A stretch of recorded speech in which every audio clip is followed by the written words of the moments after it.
हम लोगों ने क्रांति के कुछ बेसिक्स थे वो देख लिए थे कि क्रांति करने की जरूरत क्यों पड़ रही थी, क्या क्या दिक्कतें थी, अंग्रेजों ने क्या किया था हमारे साथ जिसकी वजह से यहाँ की आम जनमानस से लेकर खास लोग भी, राजा महाराजा जमींदारों से लेकर आम आदमी भी उतावला था, उत्सुक था लड़ने के लिए। बस एक चिंगारी की जरूरत थी।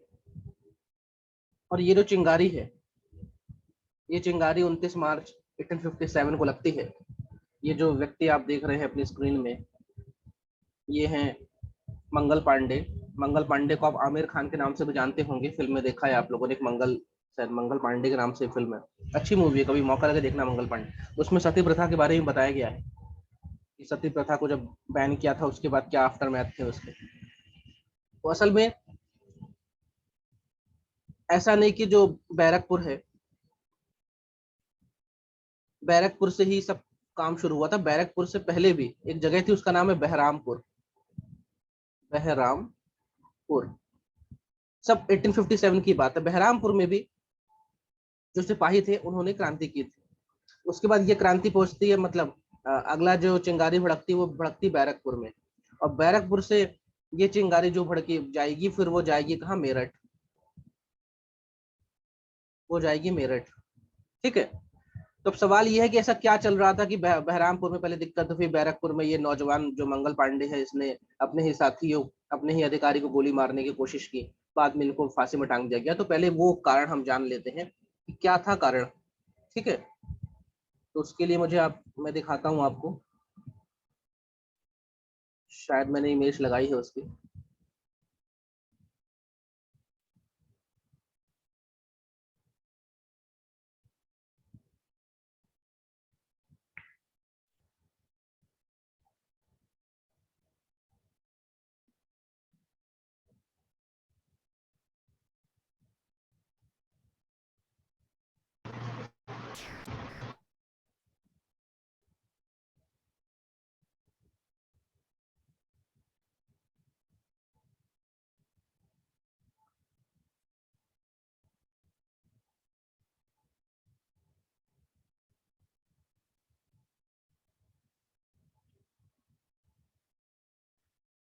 देखिए तस्वीर देखिए, पहले सारा किस्सा था ना, ये एक बंदूक का था, उसका नाम था द एनफील्ड राइफल। आज एक गाड़ी आती है, बुलेट है, उसका नाम है रॉयल एनफील्ड। बहुत लोगों के पास होगी, बहुत लोगों ने देखी होगी। असल में आज तो ये कंपनी भारतीय है, भारतीय इसका मालिक है, लेकिन ये कंपनी थी यूके की, इसको भारतीय ने खरीदा था। ये जो आज बुलेट वाली कंपनी है ना, पहले ये कंपनी बंदूक बनाती थी, एनफील्ड राइफल। तो इसी रॉयल एनफील्ड की ये बंदूक थी। अब ये जो बंदूक आपको दिख रही है ये है रॉयल, सॉरी, एनफील्ड राइफल। अब दिक्कत क्या हुई वो जानना बड़ा जरूरी है। इसके पहले देखिए, जो भी इस समय बंदूक आई थी उसमें क्या होता था, आप इस पेज को, इसको देखिए। पहले क्या होता था, ये जो हिस्सा है इसे कहते हैं बैरल। बंदूक का ये हिस्सा 1 मीटर तक लंबा हो सकता है, इसे बैरल कहते हैं, बैरल। और इसी का जो डायमीटर होता है ना, उसके हिसाब से राइफल या पिस्टल का माप होता है कि 9 mm पिस्टल है कि 12 mm पिस्टल है कि 9 mm राइफल है, ठीक है। क्योंकि इस बैरल में चलती है गोली, तो गोली की जो डायमीटर होती है उसी के हिसाब से पैमाना होता है कि कौन सी बंदूक, कौन सी पिस्टल, कौन सी राइफल आप ले रहे हैं, कौन से रिवॉल्वर ले रहे हैं आप, ठीक है। अब उस समय क्या होता था, आज तो भाई सिंपल सा देखिए, आज आपके पास एक गोली है, पूरी पूरी बनी बनाई गोली है, आपने डाली और शॉट कर दिया। लेकिन आज से 200 साल पहले, 250 साल पहले ऐसी चीज नहीं थी। क्या होता था, ये जो बैरल है, मैं यहाँ बैरल बनाता हूँ, इस तरह का डायग्राम का उपयोग आप मेंस में कर सकते हैं, अच्छे मार्क्स मिलेंगे। पहले क्या होता था, ये जो बैरल है, पहले यहाँ पे भरा जाता था गन पाउडर। सबसे पहले गन पाउडर भरते थे, गन पाउडर। गन पाउडर जिस चीज से बनता है वो भारत में काफी मात्रा में मिलता है, और अंग्रेज इसको, इसके लिए भी यहाँ आए थे व्यापार करने की, यहाँ से गन पाउडर का जो कच्चा माल है वो ले आते थे। तो पहले भरा जाता था गन पाउडर, उसके बाद भरी जाती है यहाँ पे गोली या बुलेट। ये मैं बुलेट बना देता हूँ, इसे कहते हैं बुलेट। और जब यहाँ पे हम ये मान लीजिए लीवर है, जब लीवर यहाँ से तेज से इस पर टकराता है तो इस चिंगा यहाँ पे गन पाउडर में फ्रिक्शन होता है और यहाँ पे आग लग जाती है। और ये आग इतना तेज प्रेशर मारती है इस गोली की ओर कि गोली बाहर भागती है। तो पहले क्या हम डाल रहे हैं, गन पाउडर, उसके बाद क्या डाल रहे हैं, बुलेट डाल रहे हैं। ये दोनों काम जो ये सैनिक है इसको खुद से करना पड़ता था। तो इस सैनिक के पास 2 बैग हुआ करते थे पहले। एक बैग में गन पाउडर था, गन पाउडर, और एक बैग में रहती थी बुलेट। ये 2 बैग कैरी करता था। पहले गन पाउडर डालता था अपने हिसाब से निकाल के अपनी मात्रा, उसके बाद बुलेट डालता था। फिर ये जो उसके हाथ में है स्टिक, इस स्टिक से वो उसको अंदर धक्का देता था कि भाई अच्छी तरह फिक्स हो जाए, फिर वो शॉट फायर करता था। ये सब उसको करना पड़ता था। ये जो एनफील्ड राइफल आई, इसके पहले जो बंदूक चल रही थी उसका नाम था pattern, pattern rifle. Pattern rifle को रिप्लेस कर रही है एनफील्ड राइफल। अब ये जो एनफील्ड राइफल आई, इसमें कुछ नया चीज नहीं हुआ, बस ये हुआ कि यहाँ पे जो ये सैनिक है ये 2 बैग कैरी कर रहा था। एक में बुलेट रखा हुआ था, एक में गन पाउडर रखा हुआ था, और पहले गन पाउडर निकाल के अपने हिसाब से सही मात्रा में डालता था, फिर बुलेट डालता था, फिर उसको प्रेस करता था, फिर शॉट करता था। इसमें उसको 2 बैग कैरी करने पड़ते थे। और कभी कभी गन पाउडर ज्यादा डल जाए या कम डल जाए तो उससे फिर जो बुलेट की जो क्षमता है फायर करने की उसमें इफेक्ट करता था। तो बड़ी दिक्कत वाला काम था इसके लिए, इस सैनिक के लिए। और दूसरा, सर्दी गर्मी बरसात मौसम में नमी लग गई गन पाउडर में तो वो फायर नहीं होगा, वो जलेगा नहीं। ठीक है, उसमें सीत आ गई, सीलन आ गई, बड़ी दिक्कत थी। अब क्या हुआ, इस नई बंदूक में क्या दिक्कत हुई, तो नई जो बंदूक आई थी, अच्छा ये जो मैंने पूरा कॉम्बिनेशन बनाया ना, इसमें गन पाउडर है फिर बुलेट है, इसको कहते हैं कार्ट्रिज, इसे कहते हैं कार्ट्रिज। आप लोगों के पास प्रिंटर होगा तो प्रिंटर में कार्ट्रिज लगती है। ठीक है, मतलब वो कार्ट्रिज से आप उसमें इंक रहता है या फिर पाउडर रहता है, उससे आप प्रिंट कर सकते हैं। तो कार्ट्रिज शब्द असल में शुरू कहाँ से हुआ है, इन बंदूकों की गोली को कार्ट्रिज कहा जाता था, मतलब पूरा पैक, इसमें बुलेट भी है और इसमें गन पाउडर भी है। तो ये जो नई बंदूक आई थी इसमें क्या था, इसमें अच्छी बात क्या थी, पहली चीज तो अभी तक क्या हो रहा था, ये जो सैनिक है इसको गन पाउडर, देखो ये जो कार्ट्रिज है ना उल्टी रखी हुई है, ये उल्टी है ना, इसको उल्टा कर लेना, मतलब ये तस्वीर में उल्टा है ये। तो ये जो आपकी कार्ट्रिज है इसमें क्या अच्छी बात थी, अभी तक हम ये देख रहे थे कि एक गन पाउडर का बैग लेके चल रहा था, एक बुलेट का बैग लेके चल रहा था, और दोनों को एक साथ उसको दिक्कत थी कॉम्बिनेशन करने में। अब यहाँ पे क्या हुआ, इन लोगों ने ये सारा काम एक साथ कर दिया, मतलब इन्होंने एक पैकेट बना के दिया जिसे कार्ट्रिज कहा गया। उस पैकेट में बुलेट भी है, उस पैकेट में कितनी मात्रा में गन पाउडर होना चाहिए, पाउडर मतलब गन पाउडर, गन, ये भी है। और उसमें शीत ना लगे, उसमें ठंड नमी ना लगे, उसमें बारिश का पानी लगे, तो उसके ऊपर एक पूरी कवरिंग है, पेपर की कवरिंग है। ठीक है, पेपर की कवरिंग है, और उस पेपर की कवरिंग को इस तरह पुड़िया नहीं बांधते, उस तरह पुड़िया की तरह से इसको रैप किया हुआ है कि बिल्कुल। अब ये जो सैनिक है इसको ये जो रैप किया हुआ है, ये जो मोड़ा है कागज, इसको मुंह से काटना है, इस सैनिक को इसको मुंह से काटना है। अब नमी ना लगे, इसमें मौसम का प्रभाव ना पड़े, इनकी जो एफिशिएंसी है वो बनी रहे, तो क्या हुआ, इसमें ग्रीसिंग की गई थी, यहाँ पे लिखा ना ग्रीसिंग, ये पेपर था, पेपर के ऊपर ग्रीस लगाई गई थी कि जिससे इसमें जो क्लाइमेट है उसका प्रभाव ना पड़े।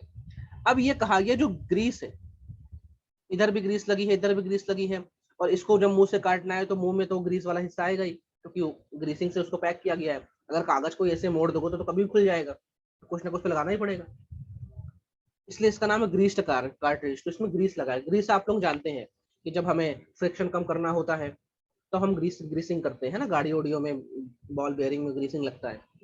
अब ये जो ग्रीस है, सारा बवाल इसका था, ये ग्रीस का बवाल था। ये जो ग्रीस लगाया गया है इसमें कहा गया है कि इसमें लार्ड, LARD, और टेलो मिला हुआ है, लार्ड एंड टेलो मिला हुआ है, ये शब्द ध्यान रखना। ठीक है, ये सब कीवर्ड्स हैं मार्क्स अच्छे खींचने के लिए, लार्ड एंड टेलो मिला हुआ है।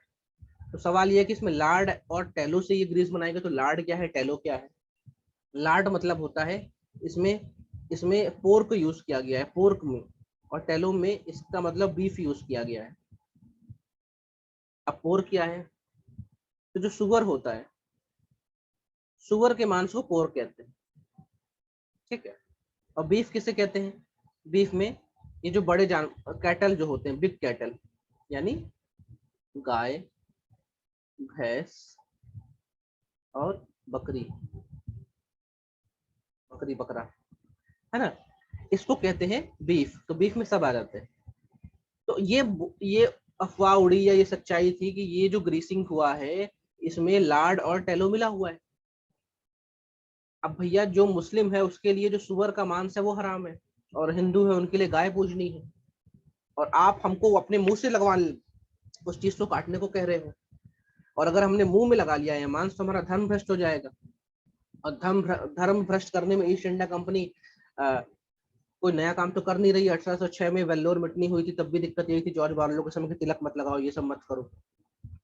ठीक है, आपने 1856 में कैनिंग के समय एक जनरल सर्विस एनलिस्टमेंट एक्ट आया था, सब मैंने पढ़ाया है कि इसमें कहा गया था कि सारे जो सैनिक हैं वो अपने धार्मिक चिन्ह नहीं लगाएंगे और विदेश यात्रा मतलब उन्हें कहीं भी हम भेज सकते हैं, ये सब था। तो और आपने 1850 में रिलीजियस डिसेबिलिटी एक्ट ला दिया था, जिसमें ये कहा गया था कि कोई व्यक्ति अपना धर्म बदल भी लेगा तो भी उसे बाप की संपत्ति मिलेगी।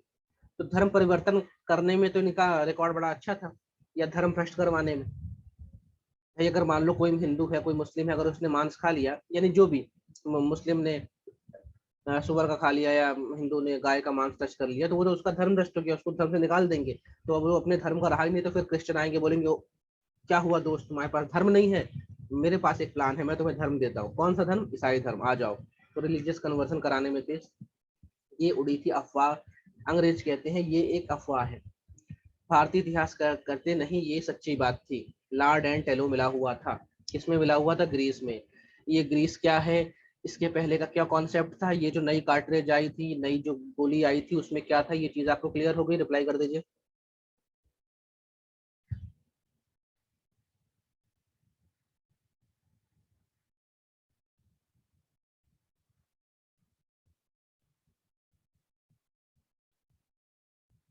ठीक है, तो ये इसने मुंह से काटा, फिर इसको देखिए, ये इसने मुंह से काटा, फिर देखिए डाल रहा है यहाँ पे, है ना, ये उसको, उसके बाद ये अपनी जो स्टिक है उससे फिक्स कर रहा है। तो ये एक प्रोसेस थी।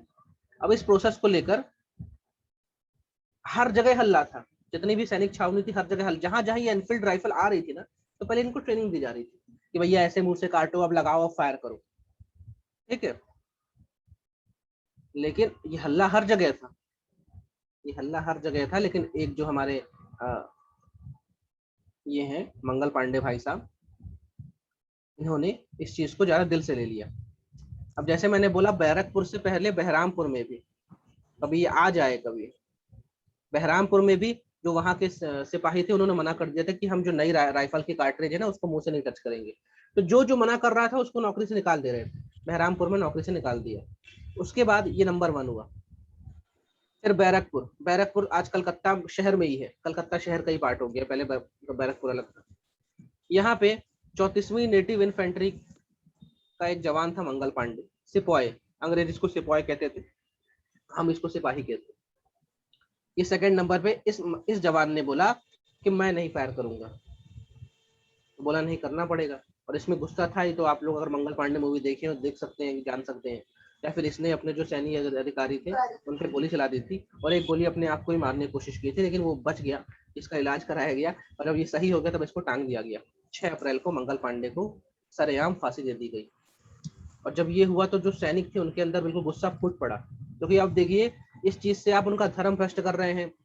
गुस्सा था, सैनिकों में भी बहुत सारा गुस्सा था, इनको पगार बराबर नहीं मिलती थी, इनके साथ भेदभाव होता था, इनको जो फॉरेन अलाउंसेस मिलते थे, पहले सिंध या पंजाब में जॉब करने आते थे तो उनको पैसा अलग से मिलता था। अब सिंध पंजाब डलहौजी ने अपने अंदर में ले लिया था, तो बोलता ये तो भारत ही है, तुम्हें यहाँ एक्स्ट्रा पैसा नहीं मिलेगा। इनको आप धार्मिक चिन्ह लगाने के लिए मना कर रहे थे, इनको पगड़ी पहनने के लिए मना कर रहे थे, इनको दाढ़ी रखने के लिए मना कर रहे थे। और अब तो आप तो हद कर दिया आपने, इनका धर्म भ्रष्ट करने के लिए ग्रीस वाली कार्ट्रिज ले आई, इस आदमी ने ठोक दिया, तो फिर इसको भी 6 अप्रैल को टांग दिया गया। क्रांति की शुरुआत नहीं है, क्रांति की शुरुआत ऑफिशियली 10 मई से बोली जाएगी, 10 मई से, और क्रांति की शुरुआत होती है मेरठ से। ये सब क्रांति के स्पार्किंग, ये स्पार्क है, ये सब चिंगारियां हैं जो क्रांति को शुरू करने के लिए जरूरी है। तो पहले बहरामपुर में हो गई दिक्कत, फिर बैरकपुर में हो गई। ठीक है, अब ये ध्यान रखिएगा मंगल पांडे किस किस नेटिव इन्फेंट्री का सिपाही था? 34वीं नेटिव इन्फेंट्री का सिपाही था। अब ये घुड़सवार वाली जो फौज है वो भी मना करेगी। ये मंगल पांडे वाला किस्सा क्लियर हुआ आप लोगों को? बता दीजिए। Yes sir. Yes sir. ठीक है, आज ये कोई ये मैप में मैंने बैरकपुर को लोकेट किया है, कोलकाता शहर में ही आता है ये। अब कोलकाता तो बहुत बड़ा मेट्रोपॉलिटन शहर हो गया। अब हम चलते हैं मेरठ की ओर। मेरठ दिल्ली के पास ही है, और मेरठ में जो आर्मी को शिफ्ट किया था वो डलहौजी ने किया था ना।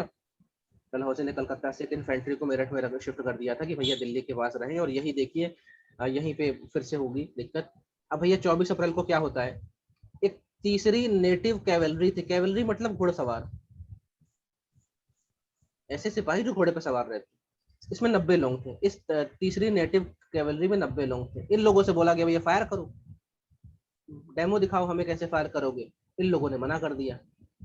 तो इनमें से जो 5 सिपाही थे ना, इनको तो मार दिया, टांग दिया गया, खुलेआम टांग दिया गया, और 85 सिपाहियों को जेल में डाल दिया गया।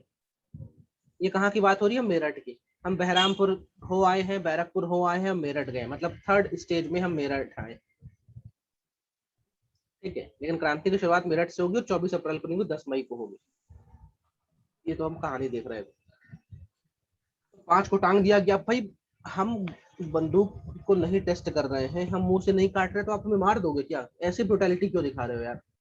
किसी ने मना कर दिया भाई, उसको नहीं मुंह से लगाना, आप उसको टांग दे रहे हो, मार दे रहे हो। देखिए बाकी लोगों को जेल में डाल दिया। और जब ऐसा होगा तो ये 85 जेलों जेल के अंदर इनको बंद कर दिया गया, इनके साथी आएंगे और इनको छुड़ा लेंगे। और जब इनको साथी इनको छुड़ा लेंगे तो आस पास के जितने भी व्यवस्थाएं हैं ना, उन सबको तोड़ देंगे।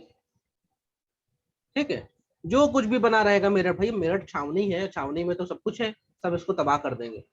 ठीक है, तो आप ध्यान रखिएगा, तीसरी नेटिव इन्फेंट्री। ठीक है, ये जिसको मैं बोल रहा हूँ उसको आपको ध्यान रखना है कि घुड़सवार वालों की कौन सी इन्फेंट, वो कैवलरी थी, वो कैवलरी है। और जो मंगल पांडे साहब थे उनकी क्या थी।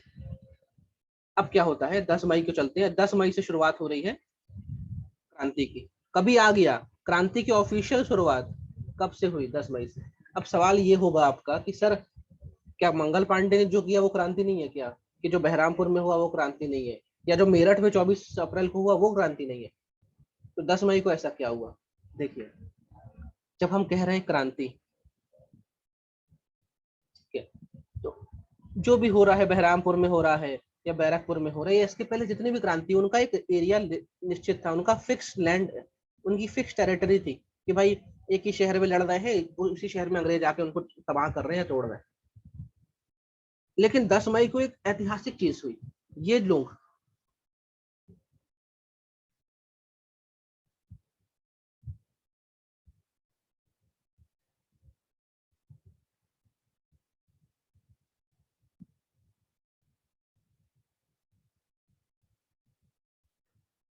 मेरी आवाज आ रही है आप लोगों तक?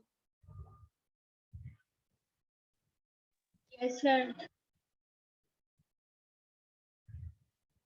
10 मई को एक ऐतिहासिक चीज हुई कि यहाँ के जो जवान थे, जो सैनिक थे, इन लोगों ने और अपने सैनिकों को एक साथ लिया और मेरठ से दिल्ली कूच कर गया। मेरठ से दिल्ली मेरे ख्याल से 120 किलोमीटर की दूरी होगी, है ना। और दिल्ली में कौन बैठा था? दिल्ली में बैठा था बहादुर शाह जफर सेकंड। ये दिल्ली में मुगल बादशाह था, और ये मुगल बादशाह, ये उस डायनेस्टी का राजा था, इस डायनेस्टी का एक समय अफगानिस्तान से लेकर हैदराबाद तक एरिया था। आज इस बहादुर शाह जफर का जो क्षेत्र था वो सिर्फ 10 किलोमीटर तक था, जिसको आज आप जानते हो ना, पुरानी दिल्ली। बहादुर शाह जफर उस समय से पुरानी दिल्ली का राजा था, क्योंकि हमने 1765 के इलाहाबाद की संधि से ही देख लिया था कि जो मुगल बादशाह है वो पेनिशनर हो गया है। और उसके बाद के बच्चे पोते आते जा रहे हैं, तो 1857 में 100 साल बाद तो इनकी हालत ये है कि पेंशनर है और 10 किलोमीटर तक का एरिया का ही राजा है। लेकिन नाम के तो राजा ही है, मुगल बादशाह के वारिस है, यानी मुगलों के वारिस है ये। तो ये लोग पहुंच गए दिल्ली, और जब दिल्ली पहुंच गए तो इन लोगों ने बहादुर शाह जफर से बोला कि साहब आप हमारे नेता हैं, हमारा नेता कैसा हो, बहादुर शाह जफर सेकंड ऐसा हो। ठीक है, वैसे इसका ये तो बहादुर शाह सेकंड ही था, ये तो जफर है ना, इसका टाइटल निकल लेता था। ये अच्छी कविताएं लिखता था, और आपने जैसे देखा होगा बहुत सारे कवि जो हैं वो अपने नाम के आगे एक छोटा सा नाम लगाते हैं, जैसे रामधारी सिंह, तो आखिरी में लिखा रहेगा दिनकर। ठीक है, सुमित्रा नंदन पंत, इनका कोई शॉर्ट फॉर्म है क्या? तो जो भी है, और है ना, तो ये जफर के नाम से कविताएं लिखा करता था। इसने एक कविता लिखी, बताऊंगा कभी, इसी में बता दूंगा, है ना। तो अब ये मेरठ से दिल्ली पहुंच गए और देखिए अब इन्होंने अपने जो फिक्स टेरिटरी वाला क्षेत्र था ना उसको तोड़ दिया। ऐसा नहीं कि ये मेरठ में दिक्कत हो रही, अभी दिल्ली पहुंच के बहादुर शाह जफर से बात की। ये दादा उस समय 82 साल के थे, कब्र में इनकी टांग लटकी हुई थी, आज गए कि कल गए, और इनको आके मेरठ के सैनिक बोल रहे हैं कि आपको हमारा नेता बनना होगा। और जब ये बोल रहे हैं ना तो मेरठ के सैनिकों के हाथ में तलवार है, मेरठ के सैनिकों के हाथ में बंदूक है। अगर ये बोलता मैं नहीं बनूंगा तो पहले इसको ही ठोकते हैं, क्यों नहीं बनेगा भाई। तो जब एक साथ 5,000 की फौज आपके किले में घुसती है, वहां पे जो इंग्लिश ऑफिसर्स थे इनकी सुरक्षा के लिए उनको मार पीट के अलग कर दिया, तो बहादुर शाह जफर तो भैया ना बोलने की स्थिति में था ही नहीं। बोला ठीक है साहब, क्या क्या है।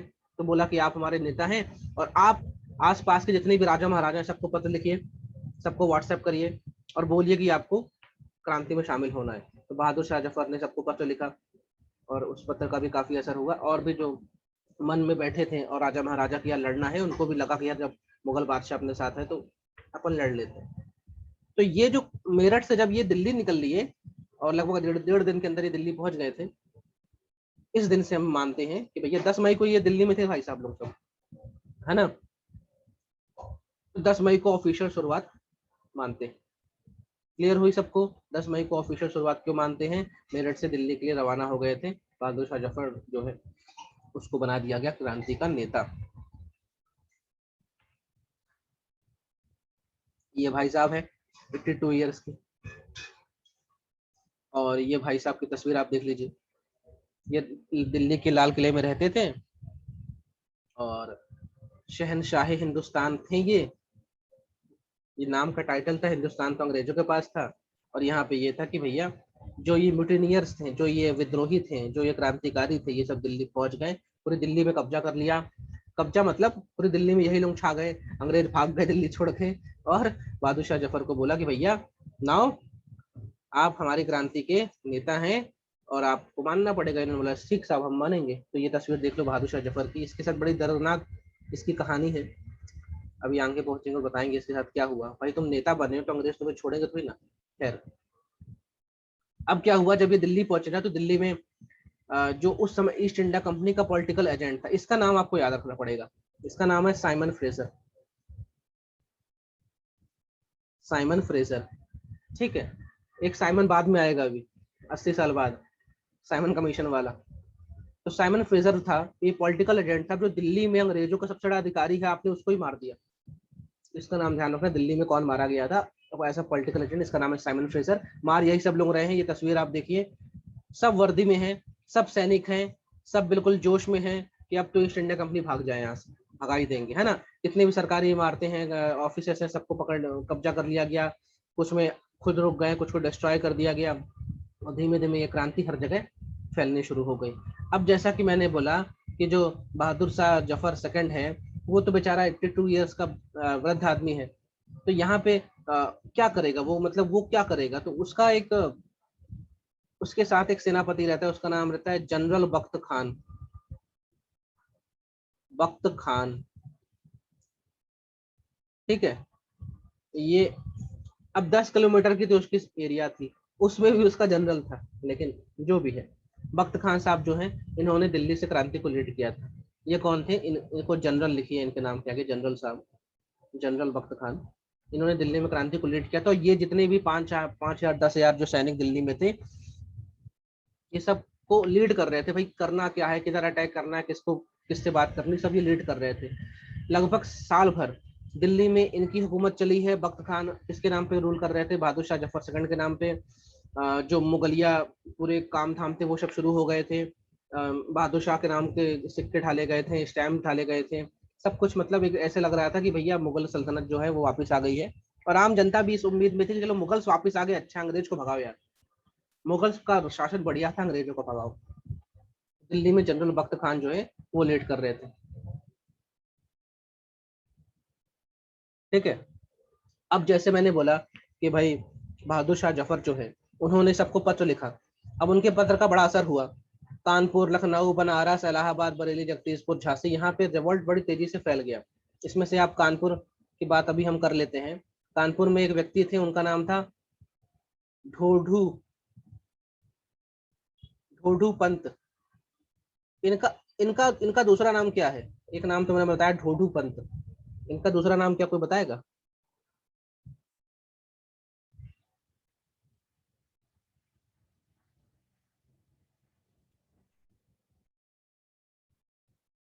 बहुत बढ़िया रुपेश, नाना साहेब। ठीक है, ये ऐसे नाम हम देकर भी पूछ लेते एग्जाम में, नाना साहेब।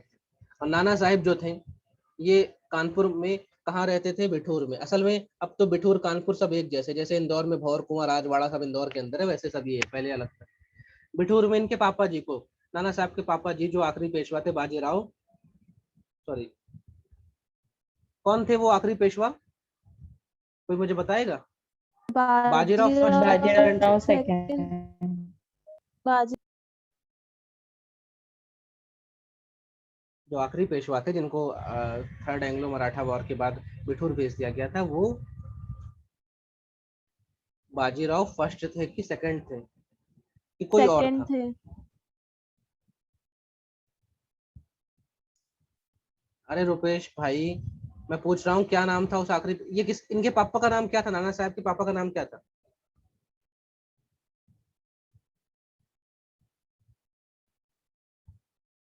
आखिरी पेशवा कौन है 1818 में? बाजीराव है कौन? Ankur Chauhan, right right right right. Bajirao second. Bajirao नाम से दो लोग आए हैं, एक तो रणवीर सिंह आए हैं मस्तानी वाले, और एक दूसरे हैं। तो इनके पापा को बिठूर भेज दिया गया था पेंशन देके। अब इनके पापा को लड़का नहीं था, तो ये जो थे ये दत्तक पुत्र थे, गोद लिए हुए बच्चे थे। इनकी पेंशन बंद कर दी नाना साहब की, और नाना साहब का साथ दे रहे थे इनके बहुत ही वफादार व्यक्ति, इनका नाम था तात्या टोपे। इनके नाम से भोपाल में टीटी नगर स्टेडियम भी है।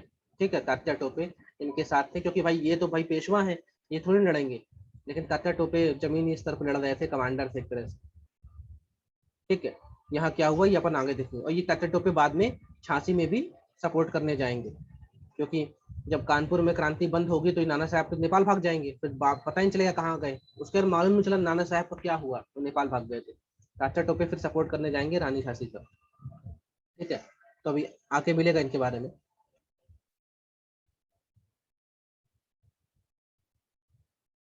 तो ये जो व्यक्ति आप देख रहे हैं, ये है व्यक्ति नाना साहेब, ये है नाना साहेब। ठीक है, और ये सब कहानी यही है, बाजीराव सेकंड के अडॉप्टेड सन थे, और इनकी पेंशन बंद कर दी गई थी, और इनका साथ दे रहे थे कौन? तात्या टोपे। इन्होंने ये सोचा कि फिर से अपन पेशवाई लाएंगे, फिर से अपन पेशवाई लाएंगे। और नाना साहब ने अपने आप को बोला था कि मैं जो बहादुर शाह जफर है, जफर सेकंड, मैं उसके अंडर में हूँ। इन्होंने अपने आप को डिक्लेयर कर दिया था, चिट्ठी में रिप्लाई कर दिया था बहादुर शाह को कि साहब आप देश के राजा हैं, राजा रहेंगे, और मैं आपके अधीन काम करूंगा, और मैं आपका साथ चाहता हूँ कि मैं फिर से पेशवाई लाऊं, हम फिर से पुणे में जाके बैठे, हम क्यों यहाँ बैठे हुए, हम फिर से पुणे जाएंगे। ये इनका ख्वाब था, इनका नाना साहब। ठीक है, इनका ख्वाब को पूरा करने की कोशिश कौन कर रहा था? तात्या टोपे। ठीक है, ये सब जो पेंटिंग है ये सब आपको विकिपीडिया में मिल जाएगी, वहीं से उठाई है मैंने। ये जो महिला दिख रही है आपको, इनका नाम है बेगम हजरत महल। बेगम हजरत महल, इनकी कहानी आप लोग जानते होंगे।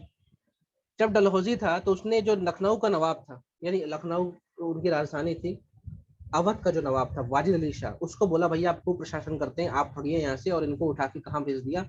कलकत्ता। यानी कलकत्ता में बोला कि आप जाइए, वहां आपको मिलेगी पेंशन। और ये पूरा जो अवध का है उसको अनेक्स कर लिया डलहौजी। डलहौजी का सबसे बड़ा ब्लंडर कह सकते हैं, उसकी सबसे बड़ी भूल कह सकते हैं, उसने अवध को अनेक्स किया। उसके बाद ये तो चले गए, अब इनकी बची वाइफ बेगम हजरत महल, और उनका एक लड़का बचा बिजलिस कादिर। हजरत महल बेगम को ये बर्दाश्त नहीं हुआ कि जब मेरा लड़का है, सब कुछ काम धाम चल रहा है, तो आपने मेरे पति को पेंशन कैसे किया, और आपने कैसे अवध को एनेक्स कर लिया। ठीक है, तो लखनऊ से लीड करेंगी बेगम हजरत महल, लखनऊ से लीड करेंगी बेगम हजरत महल, और लगभग पौन साल तक, यानी लगभग 1 साल तक ये यहाँ पे रूल करेंगी। यहाँ पे जितने भी भाई देखो, आम आदमी से लेकर किसान सैनिक सब परेशान है, इनको एक लीडर चाहिए। तो ये सब लीडर है, ये सब लीडर है। और अवध में सबसे ज्यादा, अवध में बात करें तो 1.5 लाख लोग मारे गए थे। अवध एरिया में 1.5 लाख लोग इस क्रांति में मारे गए थे, 1.5 लाख। उसमें से 1 लाख लोग तो सिर्फ आम आदमी थे। और आम आदमी क्रांति में भाग ले रहे थे, चाहे वो आम आदमी किसान हो, चाहे वो आम आदमी जमींदार हो, चाहे वो आम आदमी कोई दुकानदार हो, चाहे व्यापारी हो, चाहे वो नौकरी पेशा हो, कोई भी। 1 लाख आम आदमी मारे गए थे। और डलहौजी ने के आने के बाद लगभग 21,000 जमींदारों की जमींदारी छीन ली गई थी। अवध के 21,000 जमींदारों की जमींदारी छीन ली गई थी, वही कह के कि भैया अपने समय पर टैक्स नहीं दिया। तो जमींदार भी खफा थे। मतलब पूरी क्रांति का सबसे बड़ा जो बेस था वो अवध था। लोग भी बहुत ज्यादा थे, कत्लेआम भी बहुत ज्यादा मचा, लंबे समय तक इसमें कंट्रोल किया गया। अंग्रेजों ने भी बहुत लोगों को खोया, घेर घेर के मारा गया अंग्रेजों को, क्या बच्चे क्या बूढ़े सब। दोनों ने, कहते ना, थाली बराबर बची है। अंग्रेज जितने ब्रुटल थे, हम भी उतने ब्रुटल थे। और चाहे वो लोगों का कत्ल हो, चाहे जमींदारों के साथ बेदखली वाला काम हो, चाहे राजा महाराजा के साथ बेइज्जती वाला बात हो, अवध में सब चीज एक्सट्रीम था। और यहाँ बेगम हजरत महल जो थी, इन्होंने अपने बेटे को बिजनेस कादर को बना दिया। नाम ध्यान रखना, बिजनेस कादर, इसको बना दिया यहाँ का नवाब, और खुद इसके नाम पे रूल करना शुरू कर दी। ठीक है। और इन्होंने कोशिश की थी कि इनके ऑफिस में, इनके दरबार में हिंदू मुस्लिम दोनों बराबर रहें, क्योंकि अंग्रेज हिंदू मुस्लिम कार्ड के लिए रहे थे। ठीक है। तो इनका नाम आप ध्यान रख लेना। अच्छा, इनके साथ भी क्या होगा, जब दिक्कत बचेगी, जब अंग्रेज धीमे धीमे क्या होगा, अंग्रेज पहले कानपुर को कंट्रोल करेंगे। कानपुर से जब कंट्रोल करेंगे, मैं बताऊंगा कौन कानपुर गया था। फिर कानपुर से ये लोग लखनऊ जाएंगे कंट्रोल करने। जब लखनऊ में कंट्रोल कर लेंगे, उसके बाद बेगम हजरत महल भी गायब हो जाएंगी, और बेगम हजरत महल गायब होकर नेपाल चली जाएंगी। और उसके बाद उनका क्या हुआ किसी को नहीं पता। मतलब उधर से नाना साहब गायब होकर नेपाल पहुंच गए, ये इधर से मैडम गायब होकर नेपाल चली गई, भेष बदल के रह रहे थे। उसके बाद इन लोगों का आता पता नहीं चला। ये लड़का लड़का जो है छोटा सा, ये है बिजनेस कादिर। ठीक है। अब बरेली चलते हैं। बरेली में एक व्यक्ति था, उसका नाम है खान बहादुर खान। देखो, अभी आप वन वन लाइन याद करते हो कि बरेली में खान बहादुर खान थे, फैजाबाद में मौलवी अहमदुल्ला थे, झांसी में रानी थी। इसके पीछे मैं 2 लाइन आपको कहानी बता दूंगा, इससे आपको हमेशा याद रहेगा। असल में जो खान बहादुर खान थे ना, ये रोहिल्ला थे, मैंने रोहिल्ला के खानदान से आते हैं। रोहिल्ला को आप ध्यान होगा 1784 में क्या हुआ था। 1784 में ये रोहिल्ला आके मुगल बादशाह को अंधा कर रहे थे, शाह आलम सेकंड को। तो रोहिल्ला ने जो थर्ड बैटल ऑफ पानीपत है उसमें जो अहमद शाह अब्दाली उसको साथ दिया था। वॉरेन हेस्टिंग ने दिल पे बात ले ली थी और रोहिल्ला पे उसने रोहिल्ला वॉर शुरू किया था। ठीक है। तो रोहिल्ला लोग जो थे, ये इन्हीं के ये वंशज थे। कौन? खान बहादुर खान। और ये जो व्यक्ति था, ये बरेली से लेट कर रहा था, इसकी उम्र भी 82 साल थी। एक 82 साल वाला वृद्ध आदमी दिल्ली में बैठा बोलता है मुझसे ना हो पाएगा, और एक 82 साल वाला व्यक्ति बरेली में 40,000 की आर्मी खड़ी करके लड़ रहा है। और क्रांति में सबसे लंबे समय तक बहुत बड़े एरिया में कंट्रोल जिसने किया वो था खान बहादुर खान। उम्र 82 ईयर्स। लेकिन देखिए कमाल इसका। और ये रोहिल्लाओं का ही डिसेंडेंट है। तो अपने आंसर में कभी आप ऐसा लिख देंगे खान बहादुर खान, जो कि रोहिल्लाओं के ही वंशज है, तो ये बात बहुत वजन रखेगी। 50 लोगों की कॉपी में, आपकी कॉपी में 8 आना मार्क्स ज्यादा मिल जाएगा, है ना।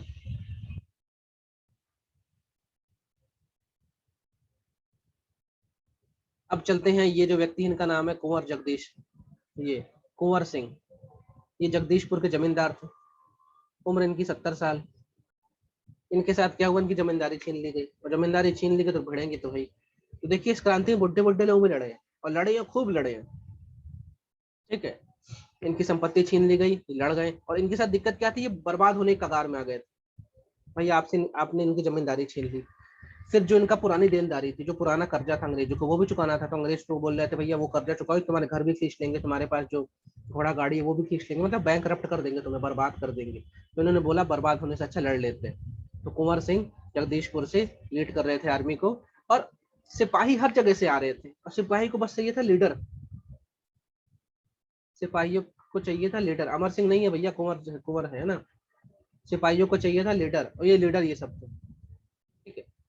हर आदमी हाथ में डंडा लेकर तैयार था, हमें लड़ना है, बताओ करना क्या है। तो कौन टेल करेगा, ये नेता बताएंगे। तो कुंवर सिंह कौन थे? जमींदार ऑफ जगदीशपुर। ये लेजेंडरी फिगर, इनके बारे में सब आप लोग जानते हैं। अब झांसी के साथ दिक्कत क्या हुआ? झांसी जैसे आप देखिए बहुत छोटा सा एक रियासत थी, ये सब थे, ये मराठा ही थे, मराठाओं के अंडर में ही थे। और असल में जो सिंधिया जो कॉन्फेडरेसी थी ना, सिंधिया लोग था, उनके अंडर में झांसी आती थी। डॉक्ट्रिन ऑफ लैप्स ने झांसी को कैप्चर कर लिया। झांसी में दिक्कत क्या हुई थी? इनके जो पति थे, इनका नाम था गंगाधर राव, ठीक है। इनकी मृत्यु हो गई और इनका कोई संतान नहीं था, संतान मेल चाइल्ड नहीं था। इन्होंने एक बच्चे को गोद लिया, और बच्चे को गोद लिया, अडॉप्ट किया उस बच्चे को। और अंग्रेजों ने बोला कि नहीं भैया, आपके पति रहे नहीं है, इसलिए आपका पूरा जो एम्पायर है वो हम एनेक्स कर ले रहे हैं, क्योंकि आपके पास तो वारिस ही नहीं है। इन्होंने बोला नहीं, मेरे पास तो बच्चा है, आपने गोद लिया। दामोदर राव नाम था उस बच्चे का।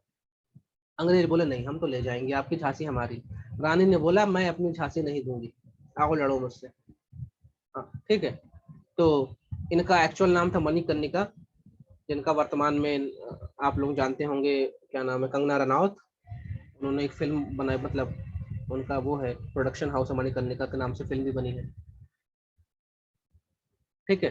तो गंगाधर राव इनके पति थे, दामोदर राव इनका दत्तक पुत्र था। डॉक्टर ऑफ लैब से इनका एरिया कैप्चर किया जा रहा था। कौन कर रहा था? डलहौजी कर रहा था।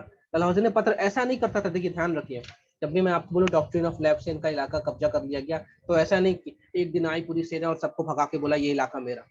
ये पत्र निकाल के देते थे, लेटर, कि भैया ये शर्तें पूरी नहीं हो रही, इसलिए आपका इलाका अब से मेरा।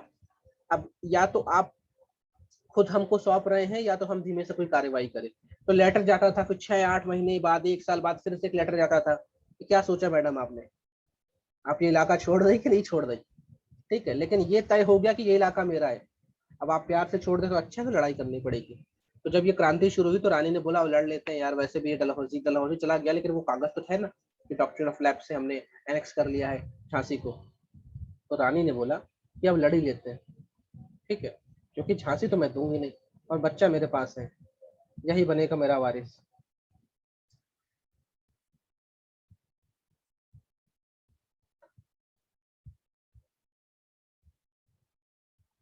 ठीक। उसके बाद अगर बंगाल वाले एरिया में देखें, वहां तो बहुत बड़ी इन्फेंट्री इनकी बैठी हुई है, हर जगह रिवॉल्ट शुरू हो गया है, समय समय पे हर जगह रिवॉल्ट शुरू हो गया है, हर जगह कोई ना कोई छोटा मोटा लीडर है। और जहां लीडर नहीं है तो सैनिक जो है उनका ही जो कैप्टन है, आर्मी जनरल है, जो भी इनके जो सैनिक है वो उनको कंट्रोल कर रहे हैं। आम आदमी को ये सैनिक बता रहे हैं कि भैया क्या करना है, कैसे करना है। देखो इसमें, देखो आप, इसमें आम आदमी भी दिख रहे हैं, सैनिक भी दिख रहे हैं, सब दिख रहे हैं ना। तो आम आदमी अपने हिसाब से लड़ रहा है। ये पूरा एक मैप है कि इसमें आप देखिए, जो डार्क ब्लू कलर से है, यहाँ यहाँ क्रांति बहुत तेजी से फूटी थी, ठीक। और जो लाइट है, जो लाइट ब्लू कलर है, ये जो इलाके हैं, इन्होंने अंग्रेजों का साथ दिया था, चाहे कश्मीर हो गया, चाहे बीकानेर हो गया, चाहे ये सिंधिया वाला इलाका हो गया, चाहे हैदराबाद हो गया, यहाँ पे छोटा सा भोपाल भी दिखेगा, है ना। तो ये जो इलाके हैं ये अंग्रेजों के साथ रहे, इसमें आपको एक बार अच्छे से पढ़ लेना।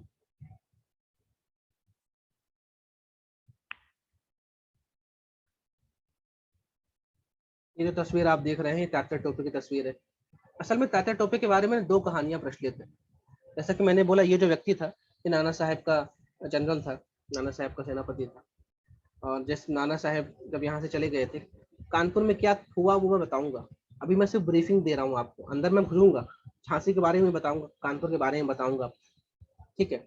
तो तात्या टोपे के बारे में 2 कहानी मशहूर है। पहली कहानी तो ये कि भाई शिवपुरी में ये पकड़े गए थे, किसी ने, इनके साथी ने धोखा दे दिया था और अंग्रेज ने इनको टांग दिया।